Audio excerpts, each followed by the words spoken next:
This week on the Second Act Entrepreneur Show, I am pleased to have Tracey Burnett as my special guest. Tracey is an expert not only in LinkedIn, but in marketing in both the corporate and the entrepreneurial setting. She is a wealth of information. We talk everything from recession to marketing tactics to defining your ideal audience. You will not want to miss this week's episode and miss all of the value and insights that Tracey shares. Without further ado, let's dive into today's show. Hey there, I'm Alisa Connor, ex-corporate marketer turned entrepreneur. And along the way, I made all the mistakes just so you don't have to. Chances are you have a pretty full career. You've got experience, expertise, and probably a whole lot of education. The problem is people can't find you. This is why each week on the Second Act Entrepreneur Show, we feature expert education, marketing insights, and mindset shifts that are going to help you create a profitable business so you can secure your legacy, ensuring that you thrive not only in your first career, but also your second act. Welcome to the Second Act Entrepreneur Show. Email marketing is the best way to captivate and enthrall your audience, as well as build trust with them. Yet, I've heard from so many people, it's so hard to write emails. Well, I'm here to tell you there are some fun and exciting things on the horizon that are going to help you do just that. But to get you started, I've created a brand new guide that helps you create that first sequence. It's your welcome sequence, which basically is a hi, great to meet you, so good to know you, here's a few things that might help you out kind of sequence. Yet people struggle with writing. I get it. It can be like banging your head on the wall or staring at a blank screen and going, I have nothing to say. And that stinks. So I've made it easy for you. You can get access to this guide for free over at alisaconnor.com/email guide, all one word. And you can grab your copy today. So if you're struggling with writing that welcome series and you don't know what to say in those first few emails to build rapport and trust with your audience, you're going to want to go grab this guide. It was created with you in mind to make it easy for you to get this done in less than an hour.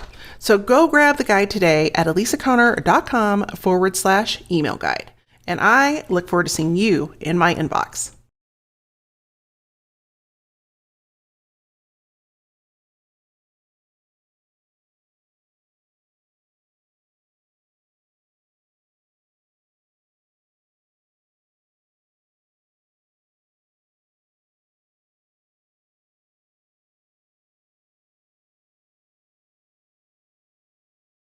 Hello, hello. Welcome to the Second Act Entrepreneur Show. It is my great pleasure to have our guest with us today to talk about LinkedIn. I met Tracey Burnett on LinkedIn, so there's the power right there.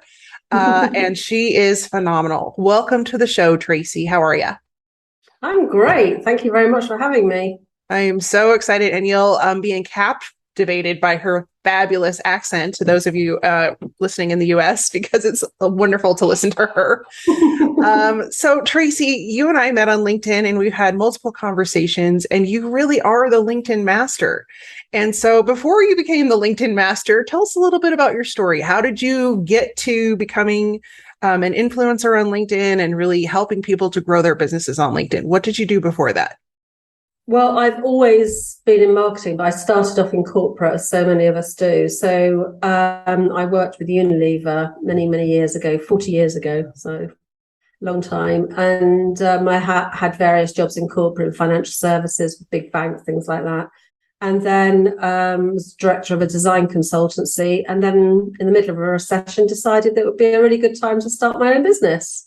Why? I don't know, but actually, I can tell you why. So the why is because I had this boyfriend at the time who had a really smart flat in a really nice part of London and drove around in a Porsche. So I just thought, well, if he can do it, I can do it. So that's why I started my business. And I decided to move out of London. So that's when I had my second act, I suppose. Moved out of London, started my own business. Yeah, it was great. And it all went like an absolute dream. So it was right out the gate. It was good. That's so awesome. And I want to stop you for just a minute, because you kind of glossed over a really important piece of that story, which is you started your business during a recession. And I think people get afraid of that. And especially there's like a lot of economic uncertainty right now. People are a little bit leery and they're wanting to try new things, but they also are like, oh, the money thing is scaring me. So I just wanted to take pause really quick and say, Tracey did this and she's killing it. And she did it during a recession. So thank you. So first of all, I had no fear. I mean, I didn't have any dependents, I had a mortgage and all that sort of stuff, but I suppose I had no fear. And it was 32 years ago, so I was quite young. So firstly, I have no fear of recession. I mean, certainly now I do, because in the last 32 years, I've gone through it quite a lot, as you can imagine, or downturns. And in fact, it's also, I don't like anybody talking about recession, because I just think, why are you worrying about it? The more we'll worry about it and talk about it, the worse the situation gets, So, I didn't have any, dependents or anything like that. So it wasn't a worry, but there's three things that are really important, and they were important 32 years ago and they're important now. And this is the basis on really the process that I've been using, that I used then and I still use today and teach today. So the first thing is that I had the right audience. And so I just come out of, if you think of my background, I had a number of years in corporate, and I had a number of years working in a marketing agency, and they did a lot of design work, so annual reports, brochures, packaging, corporate identity, that sort of thing. So that was my background. And then the audience I picked, and in fact, I picked it because it was a recession, because what had happened in the 80s, a lot of creative directors and designers had thought, these companies are making money hand over fist and I'm doing all the hard work, so I'm going to go and start my own business. So there was a lot of agencies out there who were headed by a creative person, so not necessarily a business head, a creative person. And it had gone really well in the 80s because, of course, there's plenty of business around. And then the recession hit and they were thinking, okay, this is starting to dry up. What's the problem? So in I walk and I say, look, I've worked for, the top consultancy in England. I've been director of that agency. I've done new business. I've done account management. And also I've got corporate experience, the sort of, I was your client, I know it from that perspective as well. And so from that, I could create a really good marketing message. And I had a really good pedigree, and I just hit on the right audience. And that's why I was successful. And that's why, why I've stuck with that formula. It is, when I work with clients, I always try and get exactly the right audience, exactly the right message, and it fits with not only their background, but what they want to do and what they're really good at. Well, and so I love that you're diving into your previous experience, because that helped you align with your audience. What advice would you give to somebody that is not wanting to go with like an audience that say they have experience with? Say, for example, like I came into the tech world. I don't necessarily want to work with people in the tech world. How would you recommend, one, like people figuring out who their audience is, but also how to find them? Like if you're wanting to go after, for example, therapists, but you don't have any experience outside of, the tech world to work with therapists, how do you approach those people, and how do you like get in front of them? How do you, put yourself in front of them as an expert? Well, first of all, you need to pick something that is, you might not pick something that's really out there. So, I wouldn't pick somebody in oil and gas, because I've got nothing, I don't know anything about it. I've never probably met anybody that, like zero. So what I often talk about is people's sort of zone of genius. So you've got, if you think of, all the experience and background you've got, which we've just spoken about, and then you also think about, like for me, I'll give you me as an example, is that my thing, if you like, is food. So anything to do with food eating it, shopping for it, cooking it, talking about it, reading about literally anything. That's my one passion. You get me started on food and I'm off. So if I hadn't have wanted to work with creative people, what I might have done is actually work with, with the food industry of some, it could have been restaurants, it could have been food manufacturing, it could have been anybody, because I know that industry. I don't know it from that insider point of view, but I can talk passionately about it, and passion goes a heck of a long way.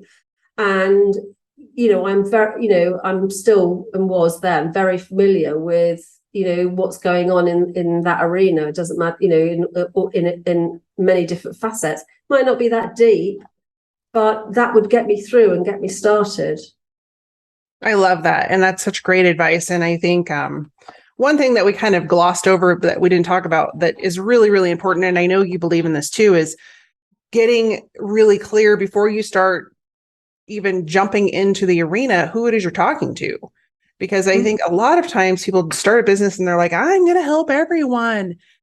And I think we would be in agreement to say, please, please don't do that. You can't. No. So try not to do that.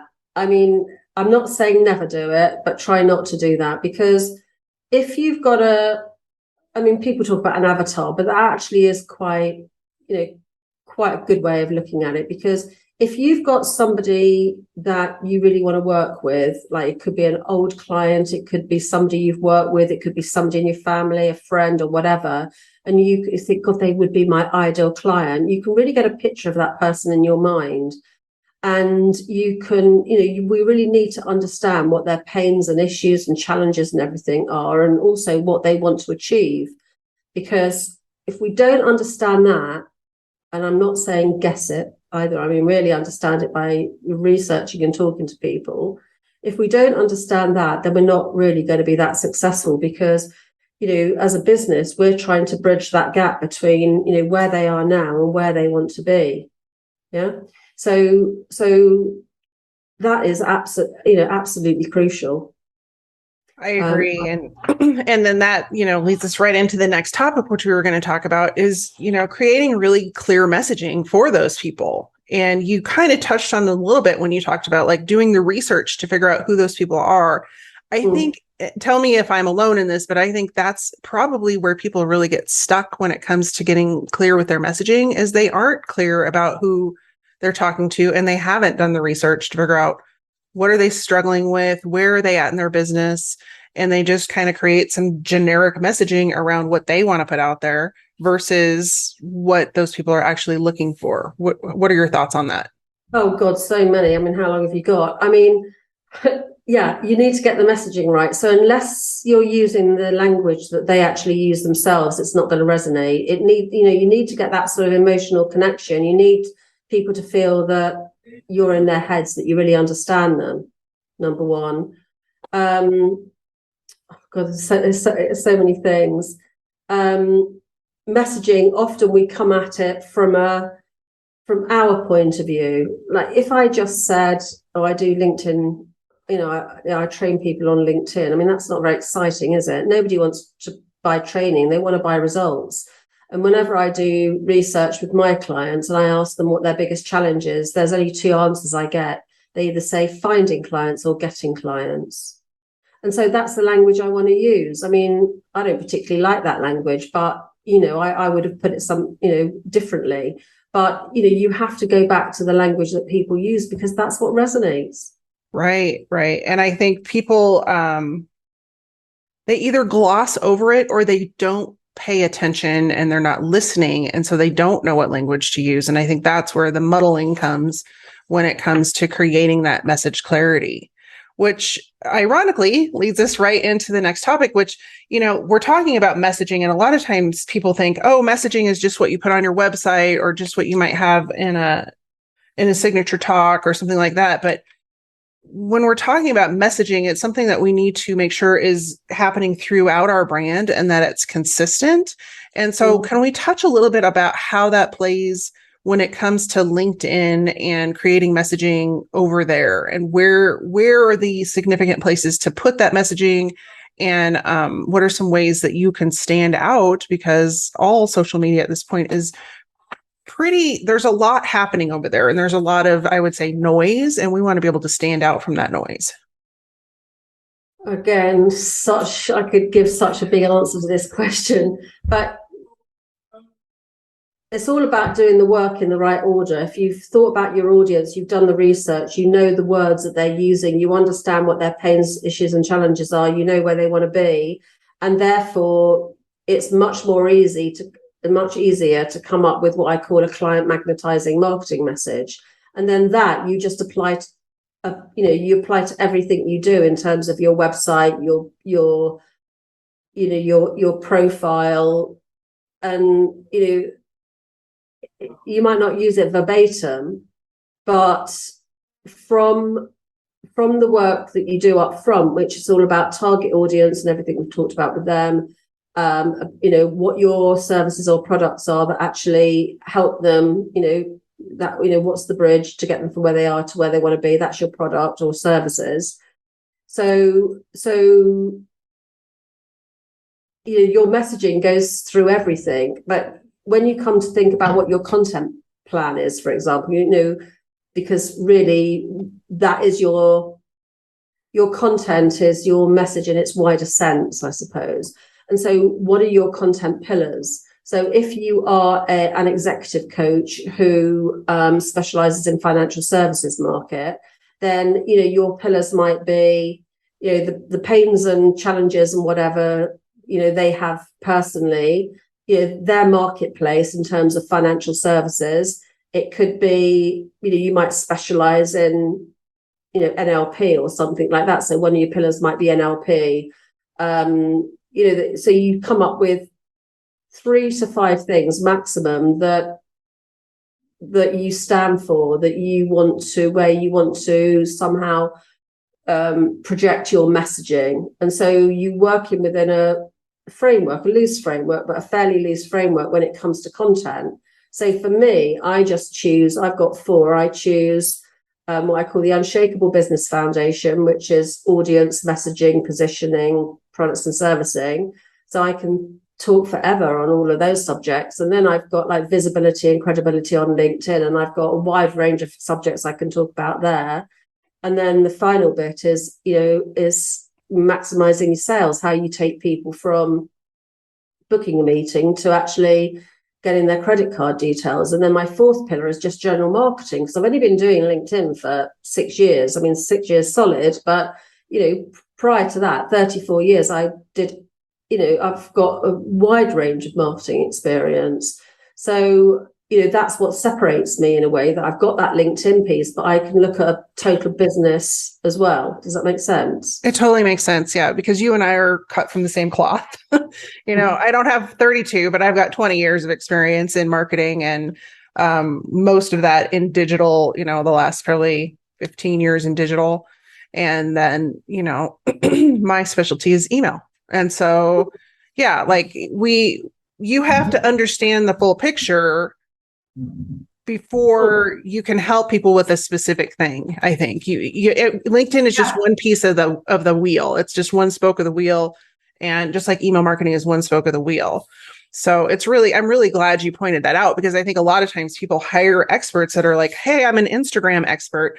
They don't know anything about marketing. They only know about Instagram. And so that's really doing a disservice to the business owner, because they're just focusing on Instagram, but they're not focusing on the rest of the journey. Like, people only spend a flash on that one platform, but if they're not in your ecosphere, as I like to refer to it, and you're not staying in front of them in that ecosphere, it's really hard for them to move forward and become a paying client. Yeah, and that definitely happens on LinkedIn. And there's no point in going hell for leather and spending 24 hours a day on LinkedIn 7 days a week if you've got all your messaging wrong and you've got your target audience wrong. It's a pointless exercise. And then and then there's no point in getting meetings if all those people are just the wrong people. Right. And so, I did actually speak to somebody once when I first researched this years and years ago. And I spoke to him because he was using somebody to help him with LinkedIn, and his calendar was full of meetings. and he had a really cheap product, it's like $99, and he'd have 5, 6, 7 calls with people every day, and he sold nothing. And this silly person, as he thought he'd reduce his price rather than, I mean, not, seriously, you just want to bang the person's head against a wall, Yeah, exactly. And I run into the same thing, and it's almost never about price. Like, that's the thing. It's like people always think, oh, it's the price is too high or this is whatever, but it's almost never about that. It's that you haven't done your job of answering all of their questions and alleviating all of their fears around the purchase. And so I'm really, really glad you brought that up. Yeah, and people often, the other question people ask themselves is, can I do this? Because it's not just, do they believe in you and you can get them there? It's a very valid question, actually. Can I do this? Because unless you do your part, doesn't matter who you're working with, unless you do your bit, it's never going to work. Right. Because at the end of the day, it's your business, not somebody else's. I mean, I could get really granular and literally show people exactly what to do from step to step if I need to. But unless they follow through, like if you take content, there's no point in doing one post every month or doing one post and saying, well, I didn't get any engagement, so that doesn't work. Right. It's work like that. I think, I know it's not a very sexy marketing message, but, I think, I have to call myself straight talking, and I am straight talking. I just think unless you're going to do this, that's you're not going to get to your goals. Right. I agree. Yeah, I'd rather not work with somebody unless we were really clear about what their goals were and what they were going to do to actually get them to where they want to be, because otherwise it's pointless spending the money. Exactly. So let's dive in a little bit, because you and I are big believers in relationship marketing, and we are big on connection, and LinkedIn is a fabulous platform to make that happen. You can have it happen on any social platform, but what I see more often than not, and me being the email inbox queen, now I see this huge uptick, and we had a conversation about it yesterday, of people that just think that they have the right to come into your email or your direct messages and pitch their stuff. And so my question for you is, one, how do we avoid that and avoid doing, being that person? And two, how do we create authentic connections and relationships with people on social media? Okay, so the biggest no-no really is just to connect with somebody or message an existing connection and just say, hi, I've got this thing. Do you want a demo? Do you want to talk about it? Do you want to buy it? Do you want to book a call and give them all the links? I mean, that's just like, oh God, no, disconnect. So again, if you're really clear on who you're working with, that avatar, then and what your messaging is, and you're in the mindset that you want to develop relationships, and you want to engender that know, like, and trust factor, then you have to give without any thought of return. And sometimes it works out and sometimes it doesn't. I mean, I get quite a kick from giving anyway, so it doesn't really bother me particularly. But I never contact people and think, oh, when can I pitch them? That's never my intention. And so how can you do that? Well, maybe before you even connect with them, you look at their profile, you look at their website if it's B2B, you look at their content, if they write any content, you comment on their content, you become sort of, visible in a very low key way. So if you've commented on their posts over the 3 weeks or longer, then you ask for them to connect, then they're much more likely to connect because they know that you're supporting them. And then with the messaging, don't go straight in there with a, do you want to buy this, or let's have a call. So, I've got a particular sort of process really, but I always ask how I can help them. Essentially, that's the bottom line. And then we start a conversation in the inbox. Yep. And those are all really, it seems like it's such common sense stuff, but the great majority of people don't do it. And I think that's a huge differentiator between those who use LinkedIn as a tool for marketing and those who use LinkedIn for, I don't telemarketing. Like, I don't know what word to stick in there, but that's what it feels like. Yeah, well, I think, one of the biggest hurdles is knowing what to write. So what to write in a message, or what to write content, or they're just not very confident, or they're worried about rejection. So it's all these sort of mind games that, we run through our head. So that's my job, to get people over that hurdle. And, it can take some time, but practice makes perfect. I wasn't perfect in the beginning. I didn't know anything. I didn't know anything about LinkedIn. I did about three training courses and just took the best of those and mixed it in with my process that we've already talked about.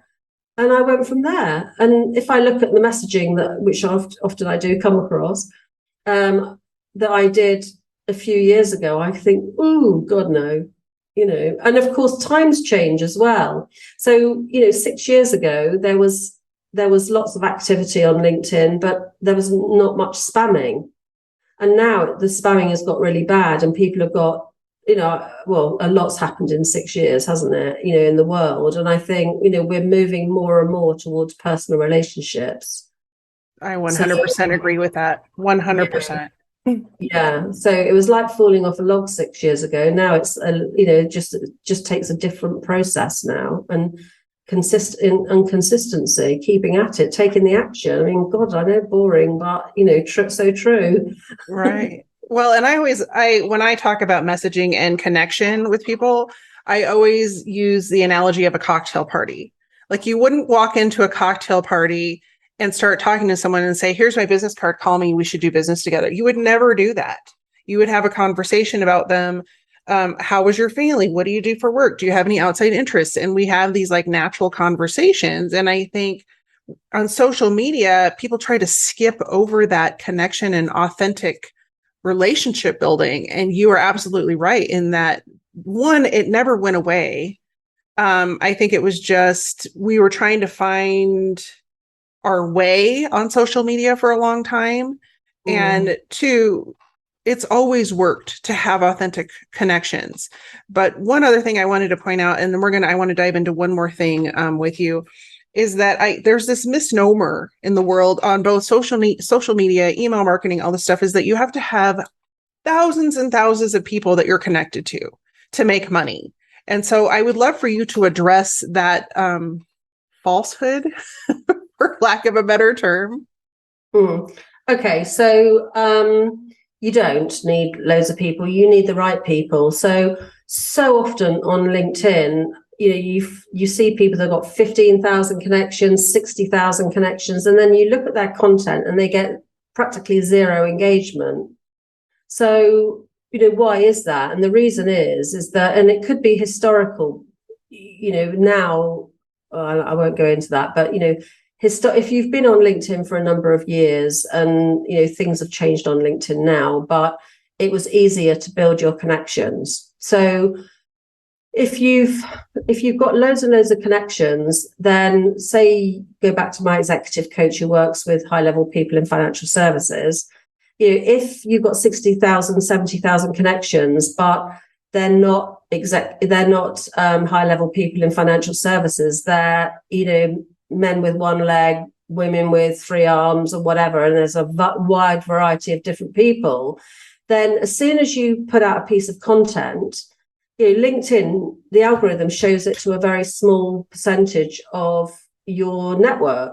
So if, again, this executive coach, and she's got, the three-armed women and the two-legged men and only one of the high-level people from financial services, that post isn't going to get much engagement. So if it doesn't get much engagement, LinkedIn won't bother to show it to anybody else.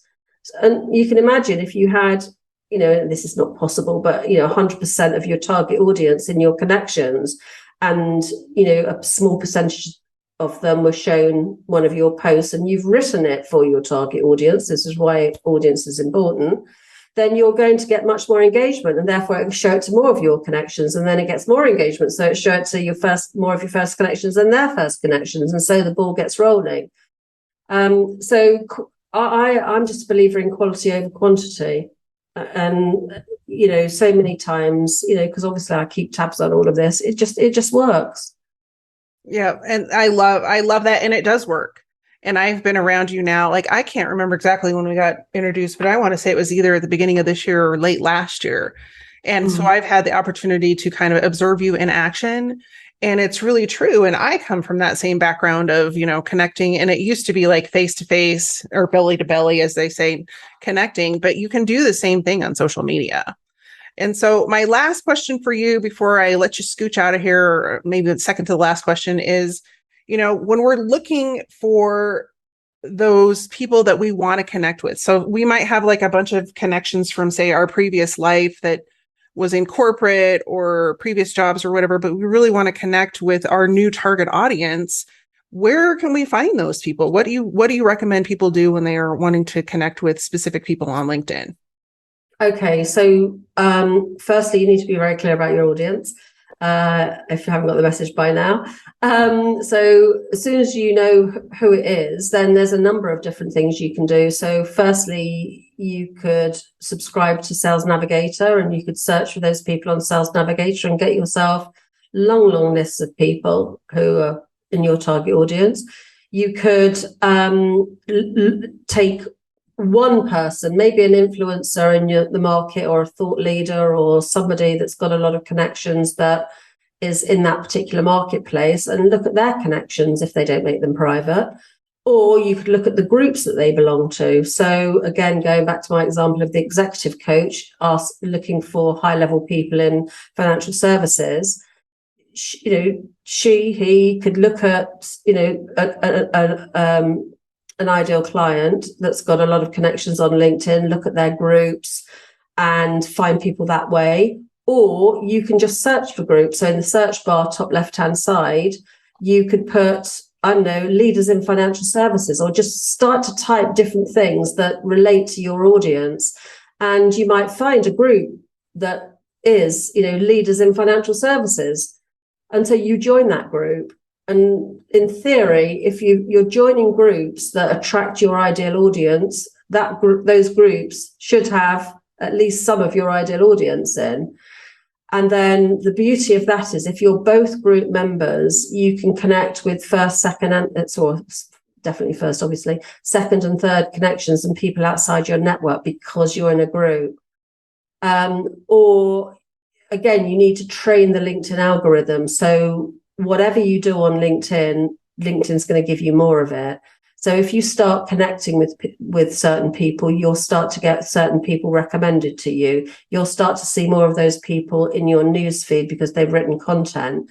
Then you can look and see who's commented, because the chances are that the people that comment on your ideal audience's posts are their peer group or connected to their peer group. So if you want to do it for free, i.e. not use Sales Navigator, then you just have to be a bit of a sleuth, really, and find people through your own research. But groups is an ideal one. Or again, if you've got people that that in the market, in the right target market, then you can just look at their connections, look at their posts.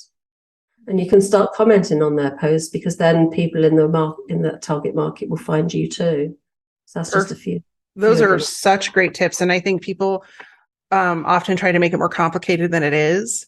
And so I love that you gave people the option for both a paid upgrade to Sales Navigator, or you can do it on your own. It's just going to take a little bit more ingenuity and time to do that. Yeah. And there's basic search as well on LinkedIn. So again, top left search bar, but it just doesn't give you very many fields. That's the only problem. But, that's another way of doing it. And you're limited, because it's the free version. You're limited about how many people, it'll return to you in the search. Awesome. Well, Tracey, this show episode has been so powerful, and you've just really blasted us with a lot of value and information. So I know people are going to want to get in touch with you. What are the best places for people to reach out and connect with you and to learn more about what you do? Okay, well, obviously LinkedIn, which is just linkedin.com/in/Tracey Burnett, or my website, tracyburnett.com. They're the two obvious places.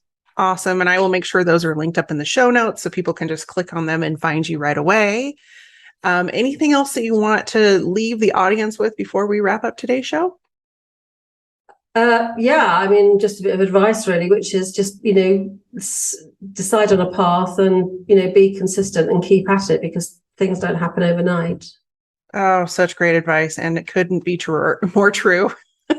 Well, thanks again for being here. We really appreciate your insights and your value around both LinkedIn and marketing. And in the meantime, if you've enjoyed this episode, we'd love for you to share it with a friend and help them out in growing their business. Until next week, I hope you take care, stay safe, and be well. So there you have it. Wasn't that a great interview with Tracey? I hope that you found some value and some tidbit that you're going to go and try today, because we can share all of our advice and our insights and our experience with you, but you have to put it into action. So I would love to know what you're going to put into action. If you want to come and share with me over on social media, the two best places to find me are on Instagram at Alisa M. Connor or on LinkedIn. And if we're not connected on LinkedIn, send me a connection request and let me know that you found me by listening to this podcast. In the meantime, I hope you have a great week, and specifically a great Thanksgiving if you're in the United States, and that you know that I am grateful for you and that you tune in every single week. Be well, take care, and stay safe. Best wishes to you and your family. Did you miss something during the podcast? Maybe forgot to take notes? No worries, we've taken all the notes for you. All the resources, links, and information in this episode you can find over at alisaconnor.com/podcast. That's ALISACONNER.com/podcast.